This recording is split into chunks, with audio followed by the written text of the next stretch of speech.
Mumbai hoarding कांड का आरोपी, उस पर रेप केस का मामला और 21 बार जुर्माना। होर्डिंग गिरने के मामले में भाजपा नेता का फूटा गुस्सा, ईगो मीडिया के मालिक को भगौड़ा घोषित करने की मांग। मुंबई में गिरे होर्डिंग का मालिक भावेश भिड़े, जिसकी लापरवाही से चली गई 14 लोगों की जान, कई घायल। सलमान खान फायरिंग मामले में आया नया मोड़, मुंबई पुलिस ने इस गिरोह के एक और सदस्य को गिरफ्तार किया, 6 लोग अब तक हुए गिरफ्तार। मुंबई में इंडिया गठबंधन 17 मई को मुंबई के बांद्रा कुर्ला कॉम्प्लेक्स में रैली करेगा।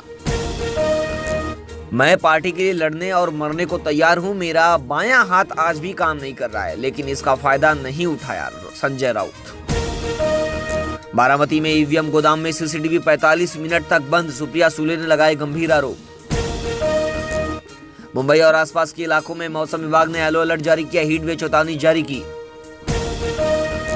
ठाणे रेलवे स्टेशन पर ट्रेन में चढ़ने के लिए आपस में भिड़ी महिलाएं, वीडियो हुआ तेजी से वायरल। प्रधानमंत्री नरेंद्र मोदी कल मुंबई में करेंगे रोड शो, पुलिस ने जारी की traffic advisory. Mumbai Pune expressway को मिलेगा राज्य का पहला आईटीएमएस, तेज रफ्तार वालों पर कसेगी नकेल। 7वां चरण आते आते भाजपा का नाम लेने वाला कोई नहीं बचेगा, अखिलेश यादव। राहुल गांधी ने स्वीकार किया डिबेट वाला चैलेंज, कांग्रेस बोली मोदी जी आइए, बिना टेलीप्रॉम्प्टर के बात की जाए। एक देश एक चुनाव की शुरुआत जम्मू कश्मीर से होनी चाहिए, फारूक अब्दुल्ला ने कहा। यह नोटों के पहाड़ इतने बड़े हैं कि गिनते गिनते मशीनें हाफ जाती है, प्रधानमंत्री नरेंद्र मोदी ने कहा। 380 में से प्रधानमंत्री मोदी 270 सीट लेकर पूर्ण बहुमत प्राप्त कर चुके हैं, अमित शाह ने पश्चिम बंगाल में कहा। प्रधानमंत्री मोदी के कथित हेड स्पीच के खिलाफ दायर याचिका सुप्रीम कोर्ट में खारिज, याचिकाकर्ता को चुनाव आयोग के सामने अपनी बात रखनी चाहिए, कोर्ट ने कहा। कल वसई के संसिटी ग्राउंड में अमित शाह जी की रैली हुई और रैली में मनसे के पदाधिकारी मौके पर मौजूद नहीं थे और अमित शाह के संबोधन में ना ही मनसे कार्यकर्ताओं और स्थानीय पदाधिकारियों का नाम लिया गया। इस पर मनसे नेता अविनाश यादव क्या कहेंगे?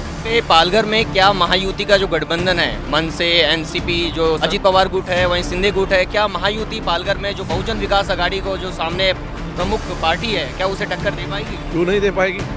पहली खासदार किसका था? लेकिन कैसा है, बहुजन का प्रोपेगेंडा बहुत बड़ा रहता है, बराबर है।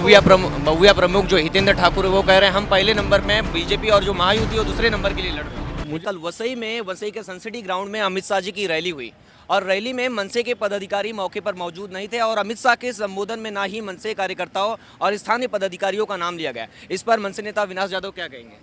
मुझे लगता है कि अमित शाह जी ने नाम लिया, देखो उनको भी किसी ने लिख के दिया होगा, बराबर है, वो लिख के दिया हुआ ही पढ़ते हैं, बराबर है, जो भी है।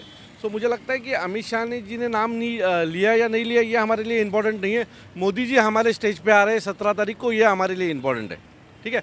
सो ये चीज़ें होती रहती है पॉलिटिक्स में, छोटी छोटी चीज़ें हो जाती है, गलती से कुछ चीज़ें हो जाती है, तो उसमें से हो गई होगी, इसके उसका कुछ बड़ा बवाल करने की ज़रूरत नहीं है। अभी पालक मंत्री रविंद्र चौहान और मनसे नेता अविनाश यादव आपके बीच में मीटिंग हुई, क्या मीटिंग में क्या कुछ हुआ? हमारी मीटिंग मतलब वो हमारे जो पार्टी वर्कर्स है उनको मिलने आए थे और ये आज पहली बार नहीं है, इसके पहले बार आ चुके हैं, तो कुछ ये नया नहीं हो रहा है। आप ये मत समझो कि कुछ नया यहाँ किया जा रहा है, ऐसा कुछ भी। जो ये प्रचार के लिए वो आए थे तो जाते समय रोड पे मुझे मिले, चाय पी के जाएंगे, इसके लिए वो आके गए। वहीं दादर में 17 तारीख को मनसे अध्यक्ष राज ठाकरे, मनसे प्रमुख राज ठाकरे और नरेंद्र मोदी जी एक मंच पर होंगे, इस पर आप क्या कहेंगे? अच्छी बात है, दोनों भी विकास के बारे में सोचने वाले हैं। राज साहब ऐसे हैं जिन्होंने दुनिया में पहली बार ब्लूप्रिंट लाई और दुनिया को दिखाया कि हमारा महाराष्ट्र कैसा होना चाहिए। नरेंद्र मोदी जी है जिन्होंने दुनिया में विकास करके अपना नाम कमाया है, देश का नाम बढ़ाया है। सो ऐसे दो लोग जब एक साथ आते हैं तो कुछ नया होता है, तो मुझे लगता है कुछ नया होगा। वहीं पे पालघर में क्या महायुति का जो गठबंधन है, मनसे, एनसीपी, जो शरद पवार गुट है, अजित पवार गुट है, वहीं शिंदे गुट है, क्या महायुति पालघर में जो बहुजन विकास आघाड़ी को जो सामने प्रमुख पार्टी है, क्या उसे टक्कर दे पाएगी? क्यों नहीं दे पाएगी? पहली खासदार किसका था? शिंदे गुट, शिवसेना। उसके पहले किसका था? उसके पहले बहुजन विकास आघाड़ी, उससे पहले भी बीजेपी ही थी। तो वही बोल रहा हूँ, तो कंपटीशन है किधर? अभी महाराष्ट्र नवनिर्माण सेना का 1 लाख उनको वोट और ज्वाइंट हो गया, तो जीत बहुत ईजी है। लेकिन कैसा है, बहुजन का प्रोपेगेंडा बहुत बड़ा रहता है, बराबर है। बउया प्रमुख जो हितेंद्र ठाकुर है वो कह रहे हैं हम पहले नंबर पे हैं, बीजेपी और जो महायुति है वो दूसरे नंबर के लिए लड़ रही है। मुझे ऐसा लगता है कि हर कोई जो खड़ा रहता है वो कभी बोलेगा मैं हारूंगा। अगर कल आपको टिकट मिलेगा तो आप बोलेंगे मैं हारने के लिए खड़ा हूँ। तो हर कोई बताएगा ना मैं जीतूंगा करके, तो वो भी बता रहा है। अभी अगर यहाँ अगर रिपब्लिकन पार्टी ऑफ इंडिया का भी उम्मीदवार रहेगा तो वो भी बोलेगा बेचारा मैं जीतूंगा।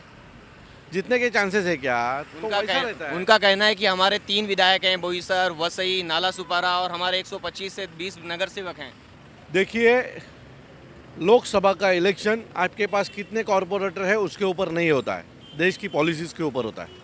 सो ये इलेक्शन पॉलिसीज़ का है, बराबर है। जब गटर पायवाटे का काम रहेगा तो कॉरपोरेटर काम करेगा। सो ऐसा है नहीं।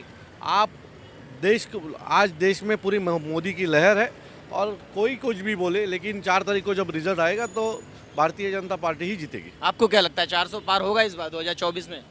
महाराष्ट्र में मनसे की वजह से अच्छा रिजल्ट आएगा, इतना बता सकता हूँ। 48 में से कितनी सीटें आएगी वहाँ? मैं ज्योतिषी नहीं हूँ।